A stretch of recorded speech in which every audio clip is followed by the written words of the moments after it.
Hello दोस्तों, चलिए शुरू करते हैं। तो भाई कल हमने बात की थी आर्टिकल के पार्ट 1 के बारे में। ये वीडियो वहीं से शुरू कर रहे हैं पार्ट 2 के साथ, जिसमें हम आगे बात करेंगे। तो चलिए शुरू करते हैं आज की क्लास। तो देखिए भाई क्या लिखा हुआ है, live every moment to the fullest, who knows what will happen tomorrow. भाई अपने जीवन के हर मोमेंट को, हर पल को भरपूर जिए, पता नहीं कल क्या होगा। ठीक है, चलिए तो शुरू करते हैं आज की क्लास इसी के साथ। आइए बात करें वॉवल्स और कॉन्सोनेंट की। चलिए, मैंने आपको पीछे बताया था कि इंग्लिश में क्या होता है भाई। इंग्लिश में कितने होते हैं? 5 वॉवल होते हैं और प्लस 21 क्या होते हैं? कॉन्सोनेंट होते हैं। टोटल कितने लेटर्स होते हैं? 26। अच्छा, इसमें भी बात करते हैं जरा। तो क्या होते हैं भाई? 12 वॉवल्स होते हैं। क्या होते हैं? 12 वॉवल्स होते हैं। अब कुछ लोग कहेंगे भाई 13 होते हैं। ठीक है, तो उसकी बात हम नहीं करेंगे। हाँ, बहुत लोग अगर नेट पर सर्च मारते हैं उनको क्या मिलता है? 13 वॉवल्स मिलता है। तो वो जो 13 यानी री जो वॉवल है ना, वो क्या है? आधा वॉवल माना जाता है, पूरा वॉवल नहीं है, इसीलिए उसको हम नहीं रखा है इसके अंदर। तो टोटल कितने हैं? 12 ही वॉवल्स हैं। ठीक, क्लियर। और जो 13वां है वो क्या है? आधा है, जैसे री बोलते, ऋषि ऋषि देखा होगा आप लोगों ने। चलिए, अब भाई इसको ना आपको याद रखना पड़ेगा, बहुत जरूरी है। और ये सब कॉन्सोनेंट है, इसकी जरूरत नहीं है, बस आप इसको याद रखिए तो आपका काम हो जाएगा। ठीक है, क्लियर। अच्छा सर, कैसे पढ़ते हैं सर? देखो भैया, ये तो बच्चों की चीज है, लेकिन कुछ लोग क्या है इस टाइम में से पढ़ नहीं पाते हैं, तो टेंशन वाली बात नहीं है। आप देखो, ये मैटर नहीं करता आप कैसे पढ़ रहे हो, आपके मन के अंदर कोई घुस के देखने नहीं आ रहा आप कैसे पढ़ रहे हो। कुछ लोग पढ़ते हैं अ, आ, ई, उ, ए, ऐ, ओ, औ, अंग, आह। कैसे पढ़ते हैं? अ, आ, छोटी बड़ी, छोटी यू बड़ी यू, कैसे ही पढ़ो, उससे कोई मैटर नहीं करता, बस आप याद रखना है उसको। कैसे भी पढ़ो कोई मैटर नहीं करता, बस को याद रखना। इतनी सी बात मैं कह रहा हूँ। ठीक है, 12 वॉवल्स हैं, इतने से हमारा काम चल जाएगा। यही है वॉवल साउंड। इसी साउंड को ध्यान रखना है आपको कि अ का साउंड आ रहा है कि नहीं, आ का आ रहा है कि नहीं, ई का आ रहा है कि नहीं। ठीक है, साउंड को ध्यान रखना है। इसीलिए हिंदी के वॉवल्स बहुत ज़रूरी थे पढ़ने। जब पीछे आया था तो बताया था मैंने आर्टिकल चैप्टर में, वेरी वेरी इंपॉर्टेंट है, ध्यान रखना है इस बात को। क्लियर है, बात समझ गए? कोई दिक्कत? चलिए, और ये कॉन्सोनेंट है, का खा का पता ही है आपको। क्लियर, इनको भी जरा कर लीजिएगा। ठीक है भाई, याद रखना। वैसे तो कोई जरूरत नहीं पड़ेगी इसकी, बट याद रखोगे बहुत अच्छी, क्योंकि आपको कॉन्सोनेंट पकड़ने में सुविधा रहेगी। ठीक है, चलिए अब भाई हम ये तो सीख गए हैं कहाँ पर दा का प्रयोग करना है, ठीक है, और कहाँ पर ए और एन का प्रयोग करना है। लेकिन अब ए और एन में कब ए और कब एन, चलिए पढ़ तो लिया है, अब जरा उसको बिल्कुल ध्यान से देखते हैं और समझने का प्रयास करते हैं। देखिए जरा, कह रहे हैं an will be used. An का प्रयोग कब होगा? If the next word start with a vowel sound. किससे? वॉवल साउंड से शुरू हुआ, वॉवल से नहीं, वॉवल साउंड से। और कौन से वॉवल साउंड? हिंदी वाले। कौन से? हिंदी वाले। ठीक है, चलिए। और ए का प्रयोग कब होगा भाई? जब if the next word start with consonant sound. कौन से कॉन्सोनेंट साउंड? हिंदी वाले कॉन्सोनेंट। ठीक है, क्लियर, समझ गए? ओके, बस आप इतना भी याद रखो कि वॉवल का प्रयोग कहाँ होता है, तो जो बच गया वो कॉन्सोनेंट में आएगा। क्लियर, इतनी भी आप बात कर सकते हो। चलिए अब इसका यूज देखते हैं और समझने का प्रयास करते हैं। देखो यहां पर क्या है भाई? A boy. क्या है? A boy. अच्छा, अ बॉय क्यों? देखो ना, साउंड क्या आ रहा है? ब साउंड किसकी आ रही है? ब का साउंड आ रहा है। ब क्या है? कोई वॉवल नहीं है, तो क्या है? कॉन्सोनेंट है, इसीलिए यहां पर ए लगाया गया। क्लियर है? अब देखो, अ पेन, अ पेन, पेन, प, साउंड सुनो, पेन, प का साउंड आ रहा है, तो प क्या है? कॉन्सोनेंट है, इसीलिए क्या यहाँ पे ए का प्रयोग हमने कर दिया। ठीक है, अब देखो, अ यूनिवर्सिटी। क्या? यूनिवर्सिटी। यहां पर ध्यान से देखो, बहुत लोग कंफ्यूज होते हैं, सर वॉवल है ना। अरे इंग्लिश वाला नहीं, वॉवल नहीं, वॉवल साउंड सुनना है। क्या? यूनिवर्सिटी, या यूनिवर्सिटी। देखो या आ रहा है ना, तो क्या या वॉवल है? नहीं है, इसीलिए क्या है, ए का प्रयोग लगाया गया, ठीक है, यानी ए का इस्तेमाल किया गया। क्लियर। अब देखो ईयर या ईयर, देखो YER, यहाँ पे देखो, यहाँ पर क्या है कि हमें कोई वॉवल साउंड नहीं सुनाई दे रहा है। सुनाई क्या दे रहा है भाई, कॉन्सोनेंट, ईयर, देख रहे हो, ईयर, या का साउंड आ रहा है, इसीलिए क्या यहाँ पर ए लगाया गया है। क्लियर है। तो अब आपको समझ में आया होगा कि भाई ए हम तब लगाएंगे जब जो अगला वर्ड जो शुरू होगा उसका जो साउंड होगा वो क्या होगा, कॉन्सोनेंट होगा, तो ए का प्रयोग करेंगे। क्लियर। अब देखिए एन ऑनेस्ट, अब देखो ऑनेस्ट, देख रहे हो, बताना बॉल में देख रहे हो, ऑनेस्ट आ रहा है ना, तो अब क्या लगेगा, एन का। अगर अगले शब्द की शुरुआत वॉवल साउंड, अरे कौन सा वॉवल साउंड, हिंदी वाला वॉवल साउंड शुरू हो रहा है, तब एन लगेगा। ठीक है, देखो एन आवर, देखो आवर, देखो साउंड किसका आ रहा है, आ का साउंड आ रहा है, तो क्या लगेगा, एन लगेगा। चलिए एन MLA, अब देखो ए MLA, ए साउंड किसका आ रहा है, ए का, तो इसलिए एन का प्रयोग किया गया। और ए क्या है, वॉवल है, पता है आपको। अब देखो ध्यान देखना यहाँ पे अयूनियन, देखो यहाँ पर क्या है, य का साउंड आ रहा है, क्या आ रहा है, य का है, इसीलिए हमने ए प्रयोग किया है।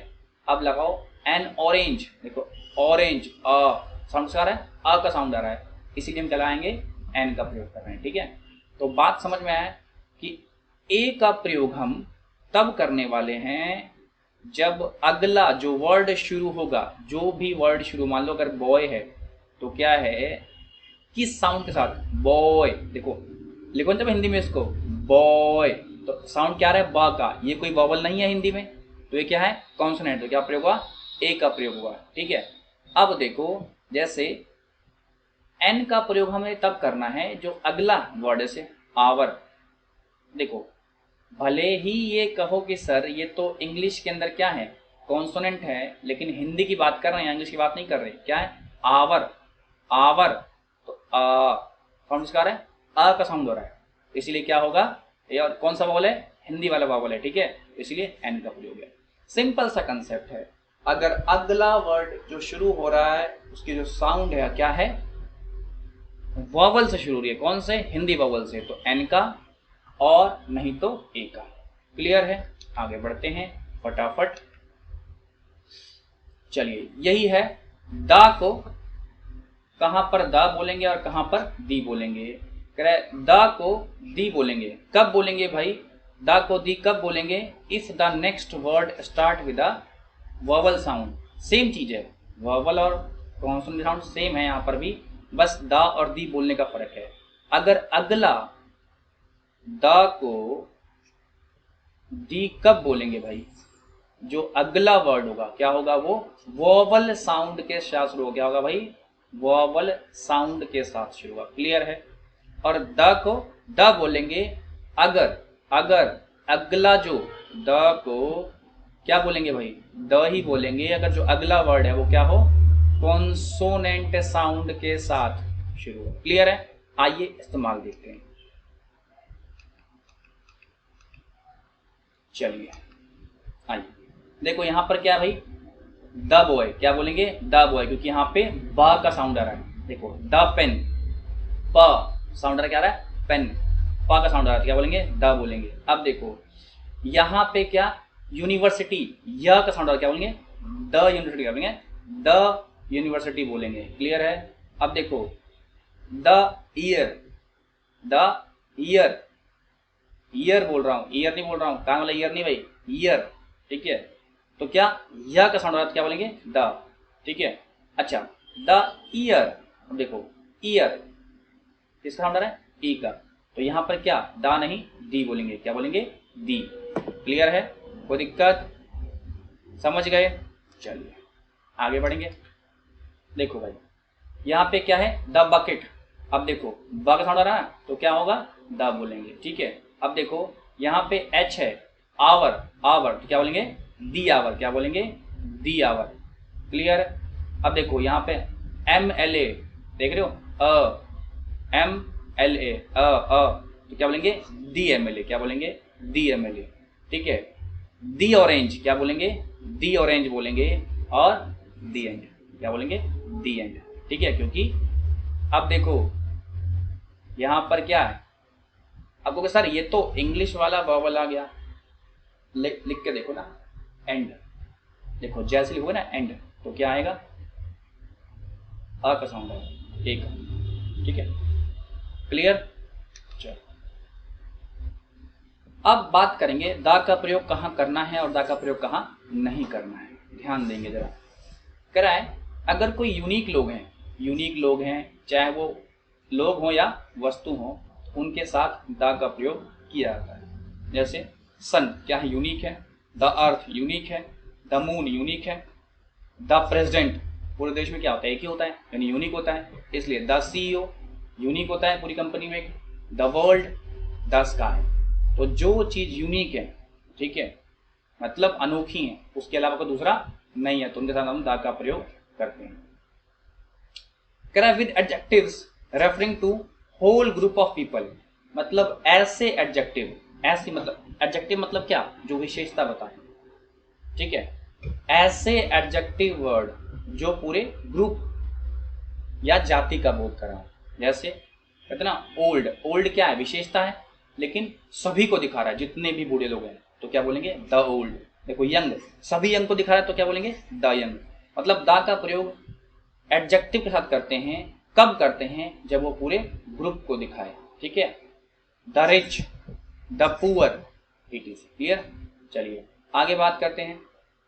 देखो कोई अगर फेमस बिल्डिंग है, म्यूजियम है या मॉन्यूमेंट्स है, ठीक है, उनके साथ भी दा का प्रयोग करते हैं, ठीक है।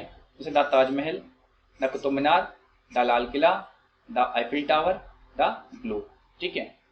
अच्छा अगर कोई सुपरलेटिव डिग्री, बताया था मैंने वर्ब के अंदर, ठीक है, कंपेरेटिव और सुपरलेटिव, सबसे ऊपर की डिग्री, ठीक है, with superlative degree of an adjective, adjective की जो सुपरलेटिव डिग्री है उसके साथ भी क्या लगता है, द लगता है। जैसे the highest, the most, the lowest, the youngest, the oldest और द पुअरेस्ट, ये सब क्या है, हाई, मोस्ट, लोएस्ट, ये क्या है, ये सब एडजेक्टिव हैं और डिग्रीज हैं। देखो क्योंकि EST लगा हुआ है, बताया था आपको, कंपेरेटिव में क्या होता है, ER लगता है, और सुपरलेटिव में क्या होता है, EST लगता है।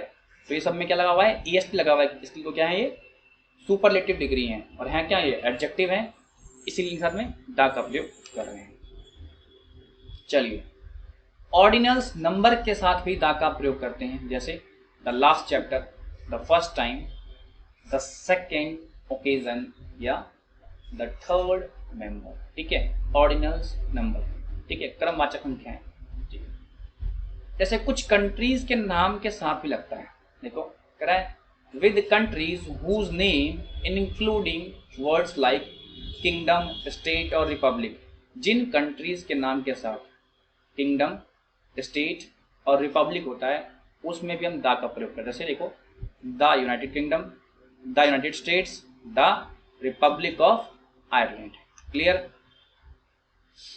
अब नदी के नाम और क्या करते हैं भाई, सागरों के नाम और नहरों के नाम के साथ भी, यानी रिवर, कैनाल और ओशियंस के नाम में भी प्रयोग करते हैं दा का। जैसे the Ganga, the Nile, the Atlantic, the Pacific, the Netherlands, the Philippines. ये क्या है भाई, कंट्रीज के नाम में जिसमें प्लूरल फॉर्म में हो, क्या है, कंट्रीज के नाम जिनके नाम क्या हो, प्लूरल फॉर्म में हो, और अंत में क्या लगा हो, एस लगा हो, क्या लगा हो, अंत में एस लगा हो। देखो लिखना with countries that have plural names, ठीक है, क्लियर।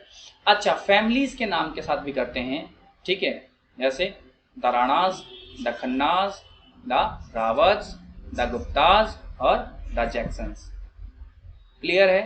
तो द का प्रयोग हम नदी, नहर और सागर यानी रिवर्स, कैनाल्स, ओशंस में करते हैं। उन कंट्रीज के नाम के साथ भी करते हैं, लास्ट में एस लगा होता है, और फैमिलीज के नाम के साथ भी हम लोग प्रयोग में लाते हैं। चलिए अच्छा आगे बढ़ते हैं।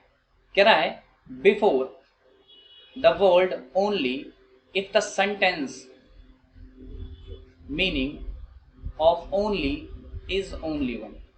अच्छा, द का प्रयोग हम तब भी करते हैं जब केवल क्या है, ओनली से पहले केवल तब क्या आता है जब वाक्य में ओनली का मतलब इकलौता हो।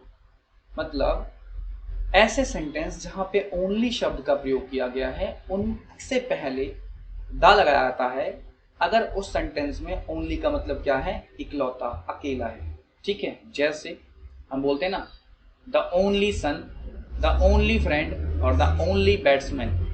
ठीक है,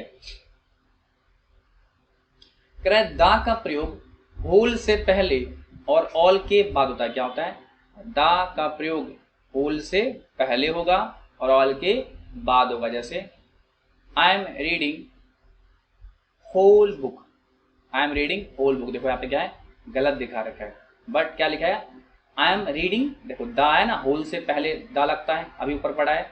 ठीक है, बुक, तो क्या बनेगा, I am reading the whole book. ये करेक्ट है। चलिए, all books are kept on the table. ये देखो इनकरेक्ट है। क्या है, इनकरेक्ट है, कहाँ आना चाहिए था, देखो ऑल के ठीक बाद आना चाहिए था। ठीक है, देखो यहाँ पे है all the books are kept on the table, ये ठीक है। क्लियर है, समझे बात को, आगे बढ़ते हैं। चलिए, अब दा का प्रयोग कहाँ नहीं किया जाता है जरा ये भी देख लेते हैं। कुछ केस हैं जहां पे दा का प्रयोग नहीं किया जा सकता है। अच्छा, दा का प्रयोग किसी बीमारी के नाम से पहले नहीं किया जाता। The is not use to before the name of any disease. कह रहा है he is suffering from the fever. देखो दा है ना, बीमारी के नाम से पहले क्या है, दा है, तो नहीं, ये क्या हो गया, गलत हो गया। ही इज सफरिंग फ्रॉम फीवर, ये ठीक है। क्लियर, चलिए। अच्छा, दा का प्रयोग किसी देश के नाम से पहले नहीं किया जाता। अच्छा सर, अभी तो आप बताए थे कि किया जाता है, तो भाई मैंने बताया था कि कुछ स्पेसिफिक वर्ड लगे होंगे तभी दा का प्रयोग होगा।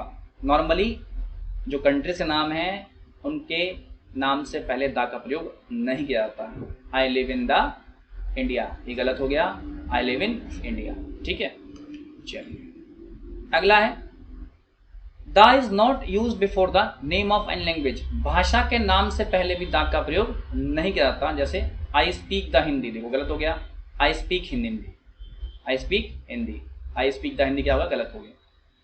ठीक, बात करें, दा का प्रयोग ब्रेकफास्ट, लंच और डिनर से पहले नहीं किया जाता। क्या है भाई, ब्रेकफास्ट, लंच और डिनर से पहले नहीं किया जाता। जैसे I had the breakfast at 7 o'clock, गलत हो गया, I had breakfast at 7 o'clock। ठीक है, ये करेक्ट है। आगे बात करेंगे, कह रहा है the is not use before proper noun. शुरुआत बताया था, ठीक है, व्यक्तिवाचक संज्ञा यानी प्रॉपर नाउन से पहले, किसी के नाम से पहले दा का प्रयोग नहीं करते। जैसे the Ram, the Delhi, the India, the Rahul, ये क्या है, गलत है। यहाँ पर दा का प्रयोग प्रॉपर नाउन के साथ नहीं किया जाता, खास व्यक्ति, वस्तु या स्थान। क्लियर, चलिए।